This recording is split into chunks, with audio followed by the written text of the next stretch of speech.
Alrighty, what's up, everybody? My name's Chance, and today we're hopping into the 6th week of the FNM podcast. And with me today, I have Hello Good Game. Hey, how's it going, everybody? And we are missing MTG Jeff. He had, dad stuff he had to deal with this week, so he'll return with us next week and the following weeks, all that good stuff. But he's got stuff he's got to deal with. So this week we are going to be diving into the exciting new historic meta that Jumpstart has brought to us, and we actually have some fun decks that are making their way into the meta and smashing some of these old Bont Ramp players around. So On that note, go ahead. I did see an article where Bant Ramp is still outperforming even some of the modern decks. So this deck is 100% Busto still, but there's a lot of really cool aggro style decks that we've seen come forward that can give it a run for its money. Yeah, and anytime we're talking about Bant Ramp, you either beat them or you join them. So you either got to go fast, so fast that they don't even know what to do, or you got to play Bant Ramp yourself. You can't play a slow deck into this deck. It just does too much work. So the first deck that we want to talk about that's a very aggro deck and very fun, actually, returns us to Luca and uses the new Transmogrify.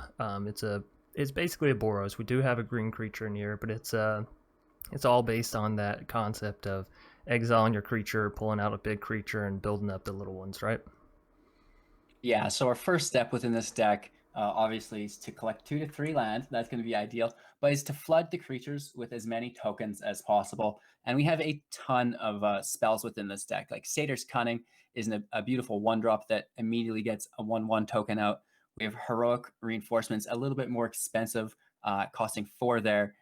Forbidden Friendship is really nice. We're getting the 2 tokens for 2, so that's absolutely deadly. And then also Dragon Fodder as well is similar to the 2 tokens for 2 there. So there are a ton of ways to flood the field with tokens.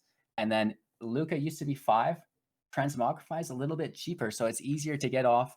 And the effects that we have within this transmutation from token to Craterhoof Behemoth is, I think it's pretty reckless. Now, Craterhoof Behemoth is a new Jumpstart card. Typically, people were pulling Endrace Forerunners with their Luca, right? And then giving everybody +2/+2 and trample. I think Craterhoof Behemoth is a little bit better. It's a 5/5, so not quite as strong. Still has haste. When Craterhoof Behemoth enters the battlefield, creatures you control gain trample and get +X/+X until end of turn, where X is the number of creatures you control. Those creatures that we control will include the tokens that we're flooding the field with. So it's not uncommon on turn 4 to have 4 5/5s or 4 4s coming at you, which a lot of the times is enough to seal the deal and close the game out on turn 4. And if not, they're going to get you on turn 5. So I think this is an incredibly fast deck. I think it's a fairly consistent deck. Obviously, you do really rely on those 4 copies of Transmogrify, but because you're able to pull the Craterhoof from your deck at will based on the sheer volume of tokens, that it's a deck that you can mulligan your hand away. You can make sure to find that Transmogrify in your opening hand so you can execute on turn 4. It's not uncommon to be mulliganing, down to as little as 4 or 5, as long as you're finding that Transmogrify to get the combo off. Yeah, and what I also really like about this deck is if you don't hit your combo, at least in the list that I'm looking at, it still has 4 copies of History of Benalia, which is a very strong card. You play 2 of these back to back, and your opponent's going to be feeling it. And alongside that, it also has Glorious Anthem. So again, even if you're not pulling out the Craterhoof, your tokens are going to get big, right? So I think the deck has some merit to it, and I always enjoy these combo decks. Put a few small creatures, whatever, the opponent sort of dismisses it, and then boom, next thing you know, you got a board full of 5/5 tramplers. So I'm a big fan. Yeah, now this is a deck that is surprising people. It's not been around. The meta is brand new.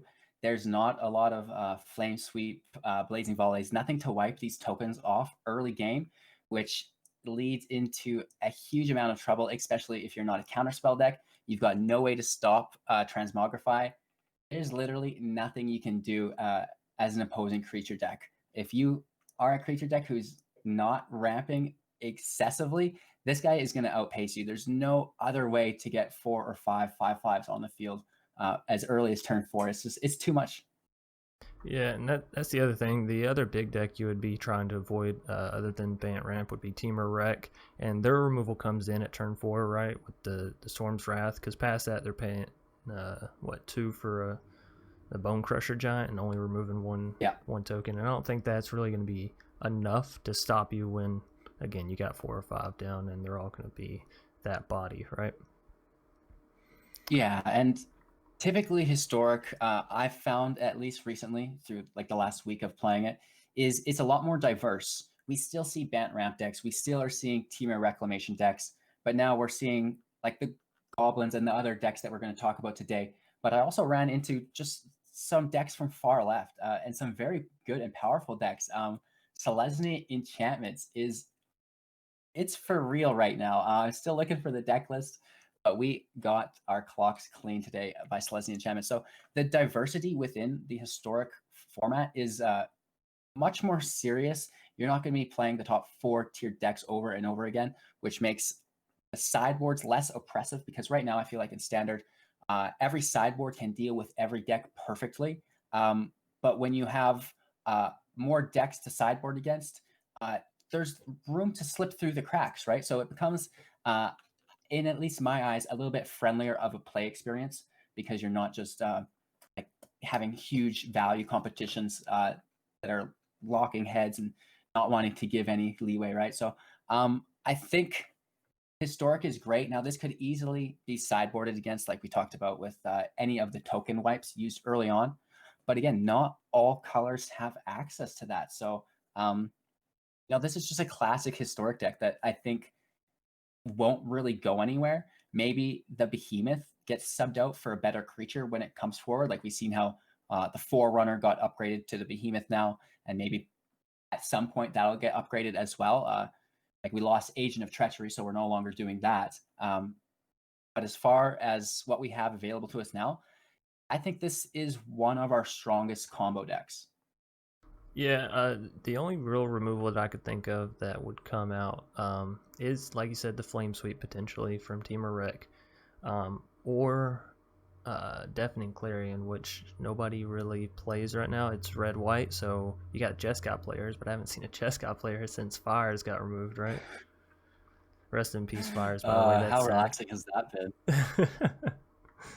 All right, so speaking of red decks and all that good stuff, you want to move on to the Mono Red Goblins deck? Yeah, so I actually didn't get a chance to play with the Boros combo, but I did play against it, and that's how I know how powerful it is. I focused my efforts within Historic this week on Mono Red Goblins and Mono Green Elves.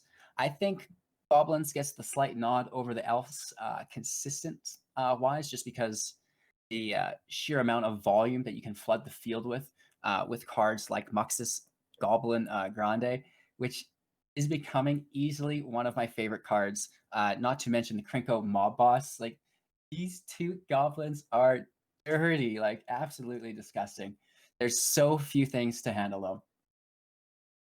Yeah, I haven't actually got a chance to play the Goblins deck, but I'm excited that Gobos or any of these sort of what have been sort of back tier tribals, right, for a while, coming to the light. Obviously I would have preferred zombies, but hey, I'll take goblins, I'll take elves. These are two tribals that I've been trying to make work for ages, and sort of, hey guys, it's fun, it's fun. But to be able to say that now, hey, yes, it's a good deck, you can climb with it, and you do what you want to do with goblins. It's not like, oh, you're playing 2 goblins, it's a goblin deck. No, you're playing a whole goblin army with this, right? And you're pulling them out consistently, you're building the big boards. I feel like this is what people want available, at least in the meta. So I am happy to see this. I think they did a good job in at least bringing some spice back to the meta, right? Honestly, I think not only myself, but a large subsect of people have been waiting to play goblins as a tribal deck semi-competitively. We know it's meant to work, but why won't it work? We finally have all the cards to do so. And now this is not only just an aggro deck, we can begin to imagine this being a combo deck as well, thanks to some of the old historic goblins mixed in with the new jumpstart. So we have Skirk Prospector. This is just a 1/1 and you can sacrifice a goblin at instant speed to add 1 mountain or red mana source, which is really cool. It's not sacrifice itself, it's sacrifice a goblin. So you can sacrifice any of your goblins. So this makes a wicked 1-drop. And then we have, if I can find it, I forget its name. It is, here we go, Goblin Instigator. This is a 2-drop. So we, on our first turn, we play the Prospector. Turn 2, we lay down the Instigator. That puts 2 goblins out for us. So we have 3 goblins and 2 land. Next turn, we draw our 3rd land into play. We attack if there's an empty field, deal our 3 damage. Boom, sacrifice our 3 goblins, tap our 3 mana, and then Muxus Goblin Grande comes out, floods the field for us, and we're ready to roll from there. Hopefully, he pulls you a Crinkle Mob Boss and one of the other new Goblin Lords. Like we have Goblin Warchief, which makes your goblins less to cast, 1 less, but it's going to give your goblins haste, which is the same as the Goblin Chieftain. Instead of making your goblins cost less, it's going to give them +1, but they both give them haste. So if you can get your mob boss out with one of these lords, or the Goblin Chieftain or the Goblin Warchief, to give your mob boss haste, it means you can immediately tap them, make all those tokens, which is just, it's insane. So this is not only an aggro deck in the aspect that you can win games on like turn 3 or turn 4. It does, in my eyes, become very close to a combo deck, just because of the sheer value you can like throw up on your opponent through Muxus, and then getting lucky pulls with that. And it's not only that through the Prospector. You can also activate your mob boss through the new Conspicuous Snoop, right? So if you play Conspicuous Snoop turn 2, then there's a land on top of your library. You pull your land next turn, and then underneath that land is your mob boss. Now your Snoop no longer has Summoning Sickness, and it can tap to create those tokens as well, which is really cool. And then the greatest thing is next turn, you pull your mob boss, right? Or if you have the mana, you play it onto the field after you've tapped your Conspicuous Snoop, right? Because he won't have Summoning Sickness, so you can tap it, make the creatures, and then play your mob boss. So there are a lot of really, really cool, really, really powerful early game interactions within Mono Red Goblins. Yeah, all I was gonna add is I love the fact that we're seeing a different mono red deck that's not Embercleave, and granted this deck does have Embercleave in the sideboard for those kind of matchups, but it's not main deck Embercleave, so I'm not counting it. Or mono red burn. Like, I'm happy that we're getting a mono red aggro deck that people can root for, you know? So many people are tired of seeing Embercleave, a one card decide the game, and so many people are tired of seeing mono red burn, where it's like, okay, turn 4 I either beat them or they beat me. Goblins, yes, they're still going to beat you, but I can't imagine people getting too angry about an army of goblins beating them. You know, me personally, I would take seeing that every time over an Annex Embercleave. So I don't think it's uncommon within this deck to be putting out 10 goblins, 20 goblins, even 30 goblins if left unremoved for a few turns, which is disgusting. So this obviously makes Embercleave a lot cheaper to cast, but also thanks to, I believe it is our Muxus Grande, whenever it attacks, it gets +1/+1 until end of turn for each other goblin you control. So when you're flooding the field, this guy gets buff. And now this is where Embercleave comes in, because he doesn't have Trample. And now I actually wasn't running any copies of Embercleave within my deck, but I had this guy up to like a 28, and I was like, man, what would I do for an Embercleave for 2 right now? So I think it would take a little bit of the consistency away. But in those matchups where you have the stalemate, there's all of these defenders in play, that Embercleave is going to save the day, and there's no way to stop. Well, there is, but it's going to be limited and hard to come by. So I think it's a really cool addition, and I'm glad to see it in this list. Yeah, I was also kind of interested. Do you think this deck could support a Banefire or something like that? Because you said with the Skirk Prospector, obviously you can gain up a whole lot of mana, and that allows you to punch through, and it's uncounterable. So, wow, stop it!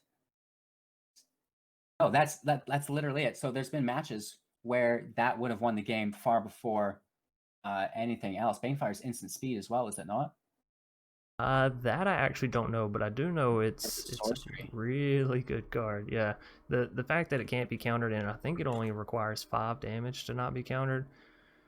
means the ending out those games, I feel like, could be a lot more tangible. And I know the sorcery speed, so not quite as good, sorcery but speed. nonetheless, you're going to have 20 goblins to sacrifice. And the great thing about goblins is you don't need to deal all that 20 damage right out of the gate. You're coming out with haste attackers immediately. If you're on the play, guaranteed you get 3 damage in before your opponent even starts playing things, unless it's a turn 1 grazer. But even then, you should have at least gotten 1. And then the grazer doesn't have attack points, so you can still flood the field and go around him, right? So it's not uncommon to get maybe up to 5 chip damage into your opponent before he starts really putting up his defense, and now you can't quite get there without losing too many creatures. So you won't have to do, and if you do decide to start running Banefire, you're not going to have to do all 20 damage with Banefire. Honestly, it can be probably 10, and you're going to be winning a large majority of your games because, yeah, maybe you miss one attack, but then you continue to flood the field with goblins, your mob boss, your muxus. They're going to go so wide that after you've restrained yourself for a turn, now you have enough firepower to go around again. And then, yeah, he gets some kills on your blockers, but now his health points low enough.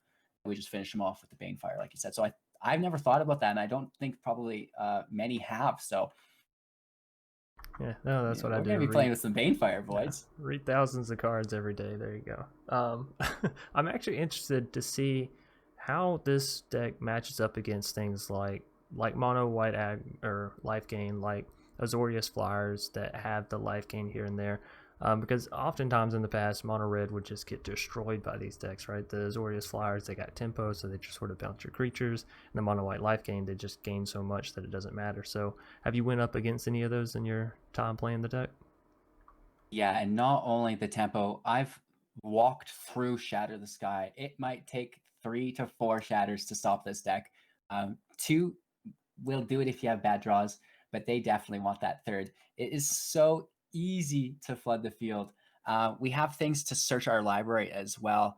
Where is it here? I don't know if it's in this list or not. The Ringleader draws from the top into your hand, which is really cool. But it's Goblin Matron? here it is. The Goblin Matron, absolutely. It was the different art. That's what threw me.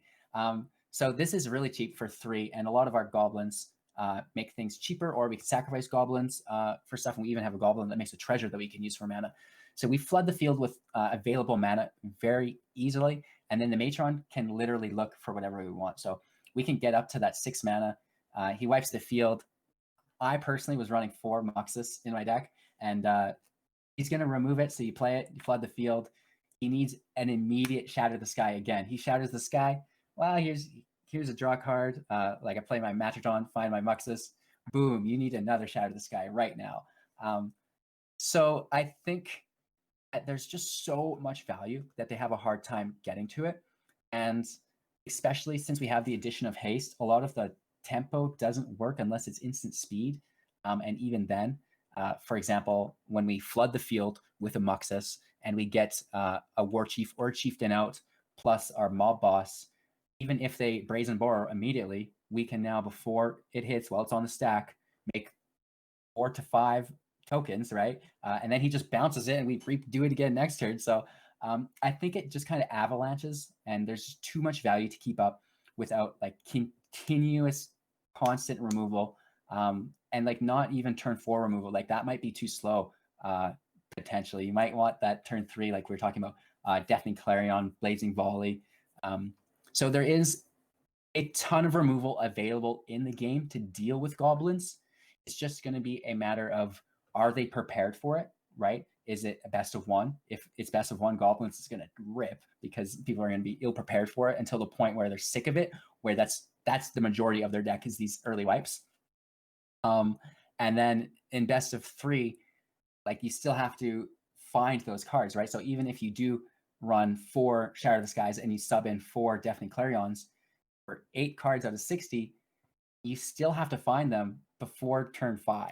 Like, and then even if you do find one by turn 5, you have to find another by turn 7, right? Like, so I think that the consistent flooding of the field with goblins is enough to outpace or outvalue potentially any of the decks that are using board clears or wipes or the tempo bounces.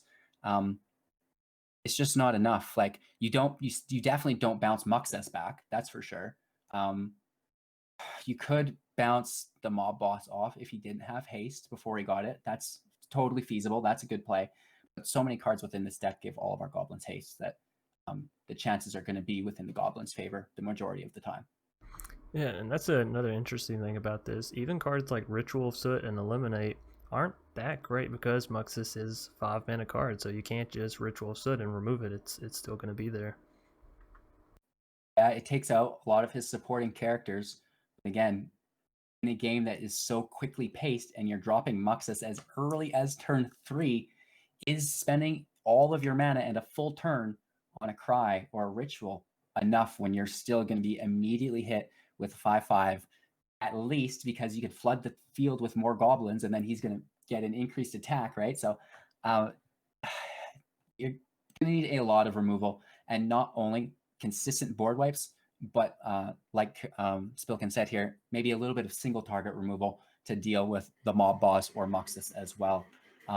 But again, even Muxus is best countered. To remove it is kind of a waste as well. It's already done its dig. So you're really going to want to be countering Muxus at all costs.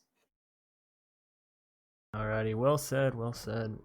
I think we're fine on the goblins. We should move on to the Mono Green Elves now. And I gotta say, this deck, it's getting on my nerves a little bit, I gotta say. I'm not expecting it to kill me as often as what it is. I'm like, no, I can take another turn. I'll be fine, I'll be fine.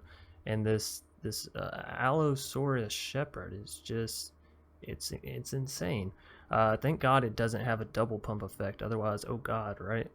So this card's a 1-mana 1/1. It makes it to where this card can't be countered as well as all of your other green spells. And well, it's in a mono green deck, so lucky or planned, I don't know. But then for 6 mana, each elf creature you control has base power and toughness 5/5. And this is in a deck where we have the Imperious Perfect, where you're already buffing up your elves. You have the what's it called, the Elvish Archdruid. Yeah, you have so many options to buff up. There's also the Clan Caller. Yeah, there's 3 Pump Anthem creatures in here.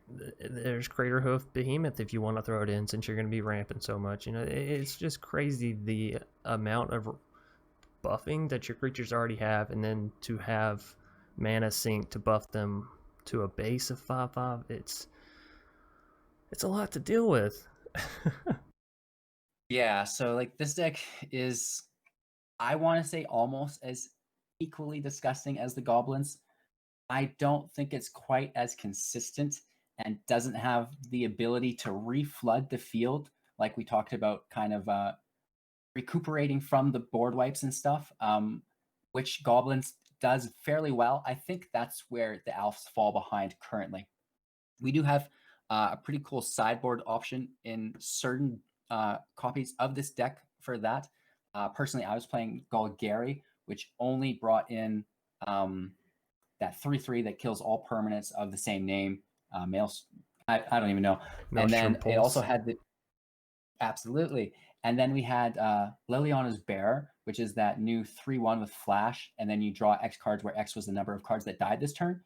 This was the only way I could really get it to work, where if I did receive a field wipe, that I was able to come back somewhat. And even with that card draw, refilling your hand, you got to get lucky. You got to make sure that you're drawing creature for creature, because the ability to flood out is there. And I think it's way better to have a Muxus that is pulling creatures from the top almost regardless, than kind of waiting for your opponent to wipe the field and then hoping that you draw just as many creatures, which, I mean, you're going to draw a few for sure. The odds are there, but to go 1 for 1 is, the odds aren't there, right? So it sucks that way. However, like you said, we have the Clan Caller, we have the Archdruid, we have the Imperious Perfect. All of these elves are creatures, and all of them give +1/+1 to our other elves. So it's not uncommon to turn some of these 1/1 and 2/2 elves into 4/4s and 5/5s, which is a little bit aggressive. That's bigger than the Goblin deck can get. So it kind of are rock, paper, scissoring each other, where I think Goblins beats a lot of the control decks, right? The control deck beats the elves, but then the elves, if maybe they're on the play, can beat the goblins, right? So we got like a little bit of a rock, paper, scissors thing going on here with the two different styles of aggro decks versus a control deck. So I think the deck's really cool. There's a lot of ramp within it. Llanowar Elves on turn 1 into a turn 2 Leafkin Druid, or not, Steel Leaf Champion is oppressive. That's a 5/4 on turn 2. If your opponent doesn't have immediate removal, or say they're playing the Goblin decks that has creatures with power 2 or less who can't block Steel Leaf Champion, that's free damage. They're on a 4-turn counter starting on turn 2. Probably not attacking till turn 3 though. So that's really, really cool. We can also give it trample through Vivian, I believe, which is decent. And the Steel Leaf Champion is going to benefit from all of the anthem effects from the other creatures as well. So it's going to become a 7/6 or an 8/7, which is oppressive, especially if your opponent's playing maybe the Transmogrify deck and they've got a lot of tokens in play. They're not blocking you. That's direct damage every time. Sorry. So I really like that. And then we talked about the Shepherd a little bit, right? So we can pay 6 until end of turn. Each elf creature you control has base power and toughness of 5/5 and becomes a dinosaur in addition to its other types. Keyword addition. So they remain elves. They still receive the +1/+1 from all of your creatures' anthem effects. So now they're not 5/5 dinosaurs. They're going to be 6/6, 7/7s, 8/8s. Plus, they will still receive, at least in my copy that I was running Great Henge and Vivian, which both will put +1/+1 counters on your creatures. So those counters aren't going anywhere either. So with the Shepherd, you can make some disgustingly powerful moves. It does cost 6, but thankfully to the which one is it? The Arc Druid. We can tap it to add 1 green source for each elf we control, and we're flooding the fields with elves, so it's not uncommon to have 10 mana readily available whenever you want, and the Shepherd only costs 6. So. Yeah, I like it. I'm planning on giving the goblins and the elf decks a try, and that's one of the reasons why I wanted to talk about it, is to sort of pick your brain about it. But one thing I do like about this is it seems like a lot of these aggro decks have a way to find that one key piece creature that it needs. We talked about Goblin Matron from the Goblins deck. This deck has the Fauna Shaman, right? Pay 1 green mana, discard a creature card, and then find a creature card that you want or need, so you can go find that Crater Hoof or the Shepherd, whatever your big finale plan is. One thing I'm curious about though is, like you said, this deck has problems sort of revitalizing itself. I'm wondering how a Lead the Stampede would do, given you're playing so many creatures in this deck. Just throw it into the sideboard for those heavy board wipe games, right? Would that be better than its current route of going for Vivian, Monsters Advocate, and just sort of hoping to replenish that way? I think potentially it would definitely up the consistency.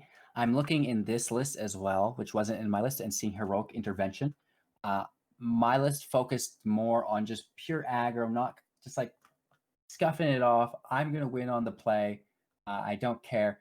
But up to consistency, I think that's great. So Heroic Intervention as well. So we're not playing Liliana to try to recover that way. We're just going to stop the damage if we can from even taking place, or the removal effect.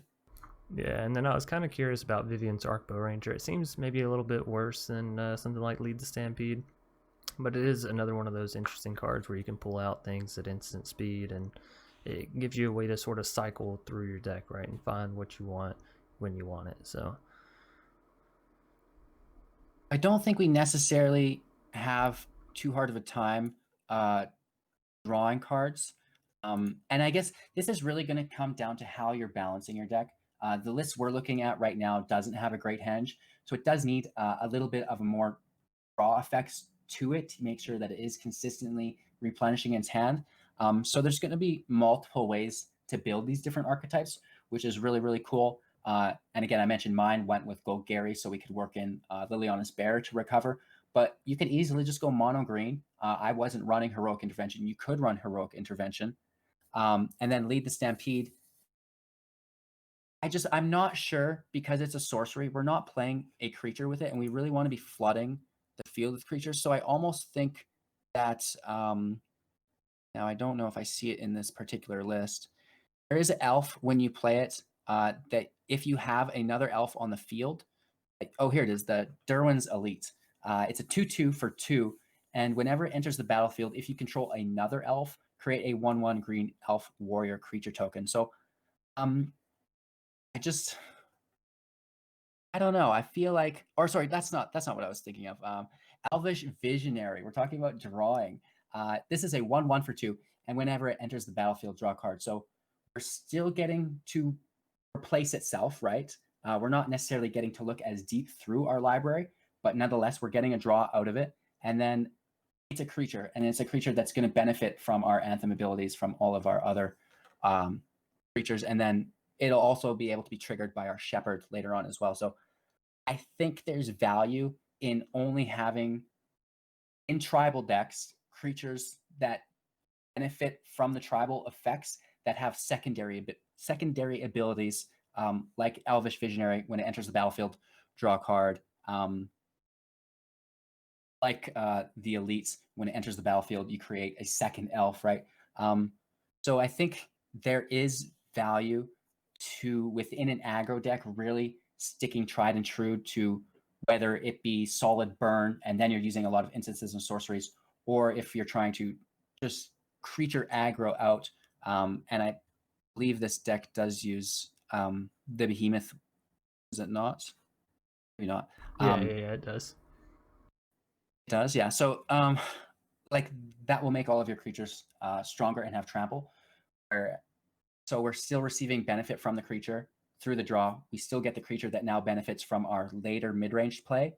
And I think potentially, and now it really depends upon your build, that might be more beneficial than an instant or sorcery that's going to do a similar effect better. But we could still take some of that effect and then also have a creature for later. So, I think it's going to deserve some testing. And like anything, to be the authority on these things is absolutely impossible. And efficient testing requires thousands of matches. So we just do our best. And these, of course, are all of our own personal opinions. Yeah, and sorry, I constantly spitball new ideas while y'all are talking, as well as like thinking about what y'all are saying, and want everybody to know that that's what makes this podcast a little bit difficult. We're constantly trying to think about what we're going to say while listening and responding to the other people.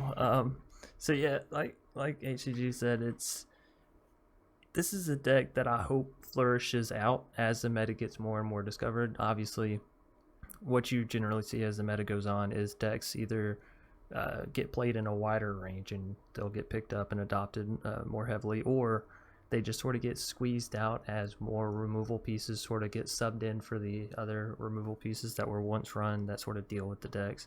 So I am hoping that elves stick around. Personally, I'm interested in Selesnya elves because I like Tulsamir and I like the life gain of it and that kind of stuff. How do you think Selesnya elves would go with something like Unbreakable Formation, where instead of doing heroic intervention, it is more aggro and more in your face, but it also can protect you from the honestly, we're so early on into this new historic meta that people haven't gone too far into the jank pool. They're wanting to stay super consistent. We see Mono Red Goblins, Mono Green Elves, but these archetypes can be stretched to their limit. We could go easily 2-color to 3-color tribals here. So I think at potentially with the Alosaur Shepherd, the Selesnya variants really supports the token generation, creating all of those elf tokens, which now can benefit later on through the Shepherd.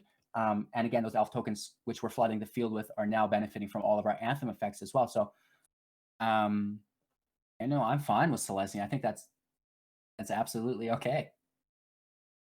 Alrighty, well, was there any other decks that you wanted to touch on? Speaking of Selesnya, I know you had mentioned the enchantment deck. Honestly, go ahead. It was fucked up, you guys. I'm gonna be straight up with you. Starfield Mystic, Histories of Benalia, Iron Games, The Mending of Dominaria, Elspeth Conquers Death, There's every enchantment saga that you could possibly think of was there. He had his shatters, right? Calyx Destiny's Hand was there, Conclave Tribunal. It was very oppressive, and not only that, it had some hitting power as well. Like he had 4/6/4 knights on the field just from double dropping Beneolish Marshal, right? So, or not Beneolish Marshal, History of Benalia. Yeah. So I think that's one of the reasons that make Historic shine is that, and I mentioned this earlier, we're not going to just see the top 4 tiered decks over and over and over again. Yes, that means it doesn't mean that we're not going to see them. We're still going to see them, right? But the percentage of times that we run into them is decreased. Now we're playing against those top decks. We're playing against the new top decks within Historic, but then we're also combining all of the other decks that are being made and tested. And the card pool within Historic is so deep that I also mentioned this earlier. It's very hard to sideboard effectively against a card pool that diverse without having a constructed, cemented meta that's more pinned down. And again, we're probably dealing with like 10 decks there at some point. But as we continue to play Historic and evolve, I think lots of things are going to change from what they currently are. Maybe the Mono Green Elves goes to Selesnya as people get a better grasp on the whole card pool, right? Because we spend all day doing this, and even sometimes that's hard to recall, hundreds of thousands of cards at instant speed to blend in with the strategy. So I think as we spend more time with these cards as a community, we're going to really increase the power level of these decks. I don't think they're going down. I think they're going up. And I did really want to mention, don't be afraid to play Historic. The Goblins is a little bit cheaper than the Mono Green. The Mono Green has a lot more mythics due to the Shepherd. But these decks aren't going anywhere, and especially the tribal variants, where we see the Elves, where we see the Goblins, and even the combo decks never change. Like Kethis is still Kethis, right? So the Transmogrify is always going to be Transmogrify. These decks will be there forever, and they're very powerful. So I know a lot of people like to play Standard. If you like to play Standard, you're going to love Historic. The bummer is, well, I don't have all the cards. It's okay. You're going to farm them out. There are less rares and mythics here than in Bant Ramp, right? They're funner decks to play. The meta is less competitive, more diverse. You'll thank us later, I promise. So I'm really looking forward to seeing not only how the Mono Green Elves evolve, but how do Mono Red Goblins evolve? Do they stay Mono Red, or maybe they move into Rakdos, right? So who knows? Yeah, that sounds fun actually. Rakdos combos, that sounds deadly. And like you were saying, honestly, if anything, I feel like newer players should be more excited for Historic. The first time rotation happened, I got bummed as hell. I didn't even know that was a thing in Magic the Gathering until they were like, hey, all your cards are rotating. And I was like, wait, whoa. So, like, it's Historic, if anything, it's a safe bet. Because, like you said, it's not going anywhere. You will have this for forever. And the Kethis combo literally still showed up at the Hooglandia Open. It still showed up at the MTG Arena Zone Open. So, like you said, the decks that are strong now, I agree. I think they're just going to keep getting more and more love until something gets banned. But, you got a while. Yeah, and now, so I think the problem where people get that resistance, the originating source, is the fact that their daily wins result in standard packs. Now, there's nothing wrong with this. When someone gets used to having maybe not a huge collection, they've got the starter decks, and now they get to open 3 M21 or whatever set we're on when you're listening to this. Those new cards are better than the cards they had. So it's like, I'm playing with this. And then they grow off of that, which is fine. But play your quests, unlock those packs, right? Save the wild cards for your Historic collection. Don't be so focused on always trying to build the best deck. Is one of the bummers about building the best deck in Standard is once you do it, that's all you're going to be playing against. So the further you move up ranked, the more that the meta constricts. So say in Gold, we see a lot of weird jank decks. We see some of the starting decks. We get into Platinum. Now the percentile of meta decks increases. We get into Diamond.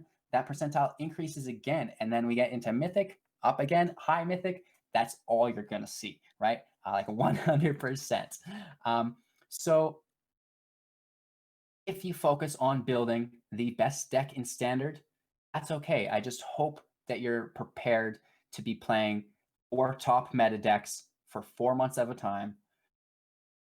That's it. And I get it, as a new player, maybe you do that for a full year until rotation season hits.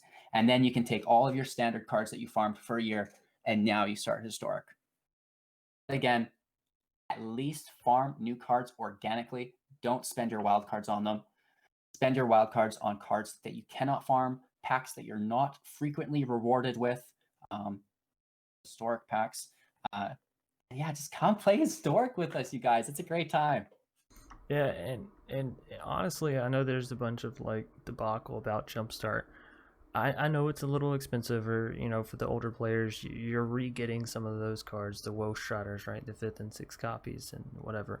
But for newer players that are trying to get into historic, and you just got into arena, even 3-4 months ago, you didn't have a chance to get some of these cards, like the Gravewaker Phoenix or whatever the hell it is in Mono Black, right? So like, yes, I know there's a lot of content creators that are like, oh, Jumpstart's bad because you're going to get a 5th copy of a card. Well, for y'all that don't have any copies of the card, Jumpstart is great. It's 2,000 gold, so it's not only a gem thing. You can actually farm up your daily wins and go play Jumpstart. And like HGG said, just save your wild cards for historic. You're going to have a collection bigger than a lot of people in no time at all. It's the value is there as long as you're not a completion player already. So a lot of people get bummed out because the rewards that you get for the 1 and 2 wins can come up as a 5th copy of a card that you have. And normally we have protection from that, where we'll get a card that we don't have until the set's complete, or we'll get gems once the set is complete.